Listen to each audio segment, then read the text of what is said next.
Okay, so this is a true story that happened to me recently about the crazy stuff that can happen when you talk junk on the internet. So, here's what happened. I had put up a certain item for sale on Craigslist, and after a few days, I received an email from someone who was like cursing at me in the email, and even in the title of the email, just using the F word. And he didn't insult me per se, but he was being really disrespectful. So, I could have figured that this person was crazy because, who gets that mad over a freaking Craigslist ad? And I could have been the bigger man, or at least been smart about it and not replied to him. But I didn't do that. Instead, I thought to myself, this guy wants to be a keyboard warrior and thinks he can just talk trash. Well, I'm going to show him what a keyboard warrior is all about. Because for me, I was kind of raised on verbal warfare. So there's not too much you can say to really hurt my feelings. But on the other hand, when I start running my mouth, people get their feelings hurt.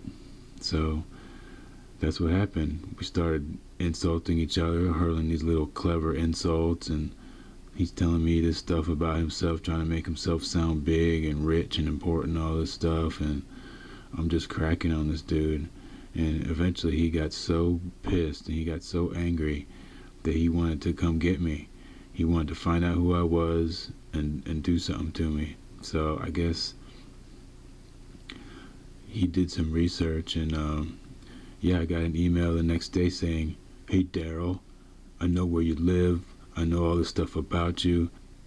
So I guess, he had done some research, and he had a name and an address and a place of business and middle name, last name, and spouse's maiden name and all this stuff.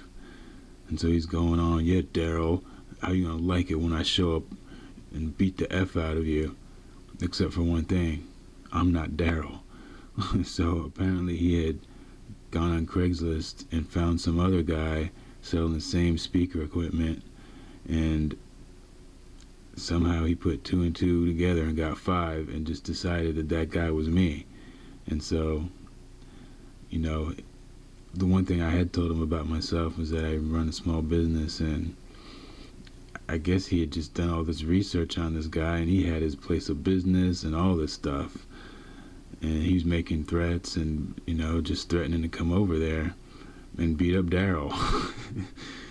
And he had even taken it so far as to do a background check on this guy, and found out that Daryll had an arrest or a charge for DV, domestic violence. So then he was really fired up about that, and he's like, "Oh, you're a wife beater, Daryll. I'm gonna come over there and beat you like you beat your wife." At that point, I was like, okay, this guy's nuts. This has gone too far. So I told him, tried to make it clear that I was not Daryll. But then I also told him if he kept writing to me, I wouldn't respond anymore.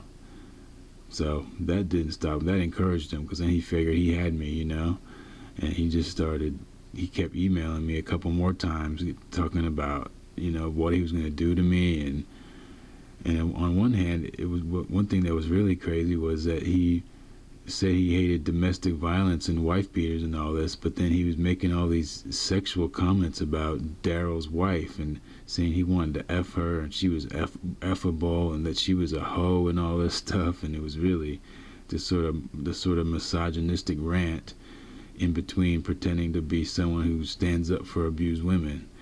So I'm seeing this guy is crazy as hell.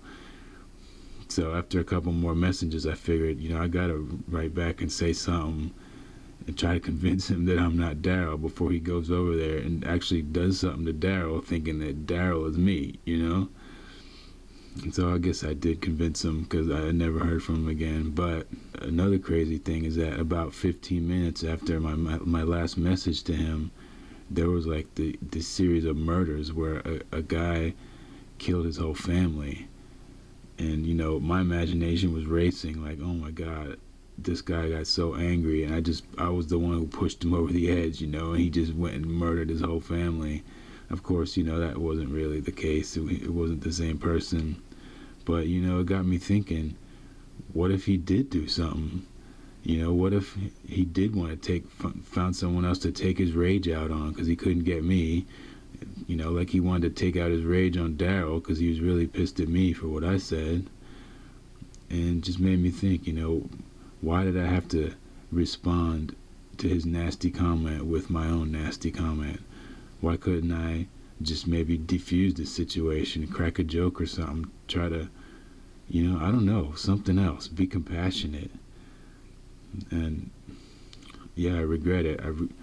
Looking back, I wish I had done that, and I wish I had this, the strength to be more compassionate, because it is a strength thing to be compassionate towards someone who's being mean to you or being a jerk to you, and kind of look them in the eye and say, hey man, you all right? You having a bad day?